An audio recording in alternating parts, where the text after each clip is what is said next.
রাধে এতদিন মিনি ব্লগে তো আমি তোমাদের সাথে মাসাবা ব্লাউজের কাটিং শেয়ার করেছিলাম। আজকের মিনি ব্লগে আমি তোমাদের সাথে মাসাবা ব্লাউজের স্টিচিং শেয়ার করব।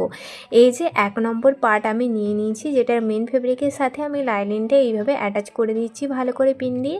তারপর আমি সেলাইটা করব। তো এটা যেহেতু সামনে হুক হবে না, সেজন্যই মাঝখানটা জোড়া, যদি সামনে হুক হতো মাঝখানে খোলা থাকতো।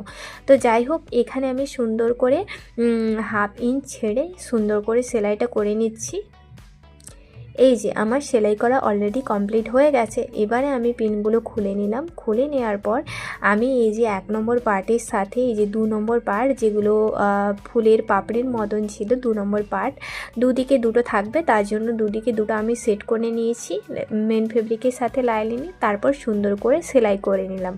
এই ভিডিওর বড় ভিডিও যদি কেউ দেখতে চাও, অবশ্যই কিন্তু আমার চ্যানেলে পোস্ট করা হয়ে গেছে। এই ভিডিওর ক্যাপশানের উপরে বড় ভিডিও লিঙ্ক দেওয়া থাকবে, অবশ্যই কিন্তু তোমরা চেক আউট করে নিও। তো এই যে দেখো 1 নম্বর পার্টের সাথে 2 নম্বর পার্টটা আমি সুন্দর করে এই যে জয়েন্ট করে দিচ্ছি। তো জয়েন্ট করা হয়ে গেছে, আমি ডবল সেলাই দিয়ে করে দিলাম। তো দেখা হচ্ছে নেক্সট পার্টে। রাধে রাধে।